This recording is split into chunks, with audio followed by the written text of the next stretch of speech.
Monday, February 16 is today, 2026. Good evening, everyone. Thanks for joining me in this video. Christian Association of Nigeria kicks as Niger State plan to introduce Hisbah police. You know, Hisbah police they call them Islamic morality police. These are the people who can implement Sharia law in every state. I warned Christian Association of Nigeria before about the impending Islamization of Nigeria, but they do not take it serious because they feel that this is not going to happen. Before, they told you that Sharia state is only valid in 19 northern states, right? Excluding Niger state. And about 2 months ago, I made a video. I told you people that Niger state is about to fall under Sharia law. When I mean under Sharia law, total and complete Sharia law, just like Kano state. And by doing so, they must establish the Sharia police, which is the Hisbah. So what is it called? The Niger State House of Assembly have completed the process of passing the law, and the governor in open arms is waiting for the documents to sign it into law. So they are creating Islamic morality police this month of February, and they will start everything about Sharia. So everything you have been seeing in Sokoto State, in Kano State, all these states, you will start seeing it in Niger State. Now, Nigeria is now pushing this thing south. After Niger State, there you are, Kwara. Kwara State is a walkover.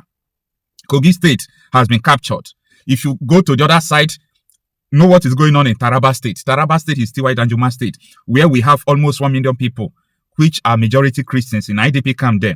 Remember, they were going back to their homes when DC swap opened fire on them. Why are you going back to your homes? These people have been chased out of their ancestral homes. Last week here, that was on Saturday, right? The Reverend Fathers, Catholic priests, were protesting in Taraba State because of all this. They said up to 200 churches have been destroyed. So they are systematically pushing this thing to the southward. And let me tell you, there is no resistance in the West any longer. As I speak to you, remember this senator who is trying to come out for the governorship. He's trying to come out for the position of, the governor of Oyo State. So he's going to be a gubernatorial candidate, probably of APC. So if he wins the ticket for APC, he is already campaigning that he is going to bring Sharia to your state. So there is no resistance in the Southwest any longer. Look at what is going on in Osun State today. Look at how, thank God for this Amotokun who collaborated with soldiers who were firing, exchanging guns with these terrorists in the bush. They are already, positioned in this area. They have covered the whole bushes in this area. So when you look at what is going on, this is systematic. It might take another 10 years or 20 years for them to completely take over Oyo. It will take another 30 years. That time I might not be alive. You may not be alive. That time your children might not even bother about what is going on. It may take another 50 years for them to get to it. But these people are patient and strategic. Now, my problem with people is that resistance will not be that enforceable if this knowledge of what is going on has not been inculcated in so many people. Like, everybody must not understand what is going on, but I want majority of people in Nigeria to have the full knowledge of what is going on. You understand? Because once the people come to their awareness, look at now, Christian Association of Nigeria, they are now crying. This is what I warned them a few months ago, about 8 months ago. They are now crying. I told them it is coming to Niger State.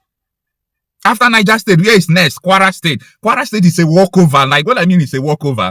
In fact, before Boko Haram have the guts to come to Kwara State to start preaching, if you fail to accept their preaching, they behead you. Nigeria government did not go after them. They still kidnap people. They are still there in Kwara State, parading the people they kidnap. I want people to understand that Nigeria is not sustainable any longer. Like, it is obvious. It is obvious. Now, amidst the tension of Christian genocide and all these things, who would thought that another state will be implementing Sharia again? Now, let me shock you. When they were kidnapping Catholic school children, this is about 4 months ago, just 4 months ago, okay? The helicopter that came there was painted green, white, and green. I have been raising this and people don't want to talk. Go and watch the interview of AIT, how they were questioning the teachers. The teachers still confirmed that, yes, there was a helicopter that was up there. The source privy to the incidents also told us that this helicopter was painted green, white, and green. So what kind of collusion is this? Go and watch the AIT interview, how they interview the teachers, the Catholic school teachers there. So this is at the level of governance. Yes, this Islamization is at the level of governance, and people are not understanding. That is my pain. People don't know what is actually going on. So after kidnapping of that school children, Ribadu said they should not worry that those children are fine. Probably he have the contact of the terrorists. He was communicating with them because they negotiated with the terrorists. No arrest was made, and they brought back the girls one after the other. And right now, people are afraid to go to school. And don't forget that the mission of these people is that the kind of school, those Catholic schools, is a haram. Western education is prohibited. That is what Boko Haram always said. That is what they always say, that Western education is prohibited. So they now started attacking schools, attacking people there. Like they have annexed this Niger state down to Kwara state, Southern Kogi, this part. So that is why the Niger state now have the full authority, like boldness to go for Sharia. And no resistance at all. Christian Association of Nigeria, they're just crying foul. No resistance at all. So what are you going to do? Let me read these articles for more details about this controversy that is going on. The Christian Association of Nigeria, CAN, Niger State chapter has raised strong objection to the proposed Hisbah law before the Niger State House of Assembly, warning that the bill could spark widespread controversy and deepen religious division if signed into law. In a statement issued by the state chairman of CAN, Most Reverend Bonus Dawa Yohana, the association said that the Niger State Hisbah Directorate's bill indicates segregation and discrimination against Christianity. The bill, sponsored by Honorable Mohammed Abubakar, who represents Chanchaga constituency in the State Assembly, has generated concern among Christian leaders in the state. Can allege that the proposed legislation would only create division among people of different faiths in Niger State rather than promote unity and peaceful coexistence. According to the association, the state is not a single religion entity, and any law perceived to favor one faith over others could trigger avoidable tension. Bishop Yohana warned that the Niger State Hisbah Directorate bill could create controversies and therefore should not be assented to by the executive arm of the government. But unfortunately, the governor is waiting for the bill with open arms. So unfortunate. He urged the state government to carefully reconsider the implications of the bill and avoid actions that might polarize residents along religious lines. The Christian Association of Nigeria chairman further stated that Niger State is not a single religion state, stressing the need for the government to look beyond religious divides and focus on policies that strengthen unity among citizens. He maintained that laws capable of fostering segregation will undermine the long-standing coexistence among adherents of different faiths in the state. While calling on members of the State House of Assembly to prioritize legislation that directly benefits the general population, the association argued that there are already established security agencies with the constitutional powers to address social vices. Do you understand? So why are they... The reason why it seems that CAN don't understand. What do you mean by they are already security operative to handle social, vices? No, these people has nothing to do with the kind of your life. They are talking about Sharia law. You are there talking about social vices. They are pouring spit on your eyes. So the earlier you wake up, the better for you. Okay. All right. This, he noted, include the Nigerian Police Force and the Nigerian Security and Civil Defense Corps, as well as the vigilante groups operating within the legal framework.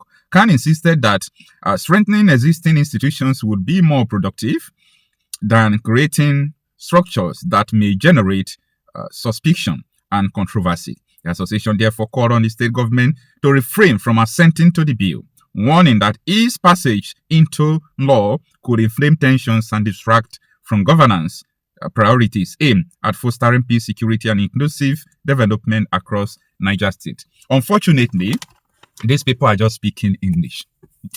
No, these people don't understand the kind of English you are speaking of. For me to have reminded you people this about 2 months ago, you should understand that they have already, in fact, they had carried it out. What you are seeing now is the edit of what they have done. It's just an edit. And the next one is Kwara State. Yes. The preparation has been concluded in Kwara State to bring the Sharia law and so on and so forth. I want you to save this video again. Just watch 1, 2, 3 months, 5, 6. Just like I reminded you of Niger State. Before next 6 months, let's see what will happen about Kwara State. Like, nobody is resisting this. You don't resist this with a press statement. You don't resist this with press statement. You don't resist this with press statement. Press statement doesn't work. It doesn't work. You've got to resolve to a stiff resistance. Resolve to a stiff resistance. Draw attention of the world to what is going on. Don't just sit in your office there and think that everything is okay. You are leaving everything in the hands of God. Don't do that. This generation does not require leaving everything in the hands of God, because God has given you the knowledge, everything you have to defend. If you like, leave yourself. Let them eat you, use you for suya. If you like, you leave yourself. So, to Christian Association of Nigeria, your best is not enough. Like, I would not say, I'm not going to say that you are not useful in Nigeria, but you are not trying. The association is not that useful. They are not useless, but they are not that useful. They've got to come out to look at the bones of Christians being picked up in Benue State yesterday. Bones on the ground, born in houses. In Plateau State in Ko, in Kwara State recently, last week in Ko, Khan should rise up to the occasion of defending Christians. Okay? If not, a planned association of Christian faith is going to emerge. If not, a planned association of Christian faith is going to emerge, and that association is going to counter Khan, is going to counter PFN. Because I don't see what you people are doing. Honestly, what is the mission of having, association like Khan, if not to defend your people? So it is so dangerous, and I think people should wake up to this reality. Well, you see, people don't know what Sharia is all about. First of all, Sharia is the principles and practice of Islam. You can't separate Sharia from Islam. They are one and one. So any Muslim who tells you that he doesn't want to live his life according to Sharia, then he's not a Muslim. Do you think Nigeria should become a Sharia nation? That is my ambition, and that is the ambition of every Muslim in this country. So as a leader, governor, chairman, president, you are expected to run your affairs with the dictates of Sharia. So as a leader, governor, chairman, president, you are expected to run your affairs with the dictates of Sharia. Item 62 says National Assembly shall not make any law that affects Islamic law. This second schedule. So this amendment is against second schedule, item 60. Well, you see, people don't know what Sharia is all about. First of all, Sharia is the principles and practice of Islam. You can't separate Sharia from Islam. They are one and one. So any Muslim who tells you that he doesn't want to live his life according to Sharia, then he's not a Muslim, because he doesn't even know what is Islam. If you are a Muslim, you have to live your life according to the dictates of Sharia. From the time you are born up to the time you will marry, the relationship between you and your parents when you are small, your responsibility to them or their responsibility to you, the relationship between you and your wife, if you marry, how you will marry, your responsibility to your wife, then your responsibility to the neighbors, to the entire society, is all defined under Islam, under Sharia. That is what is called Sharia. It is not just the capital punishment that people are talking about. This is just part of one aspect of Sharia. The major aspect of Sharia is called mu'amala. That is how you relate to human beings, other human beings, even animals. There are ways we have to cut and kill our animals. There are ways you enter toilet. There is way you come out of toilet. So everything in Islam is defined under Sharia. So it's a code of life for Muslims. So as a leader, governor, chairman, president, you are expected to run your affairs with the dictates of Sharia.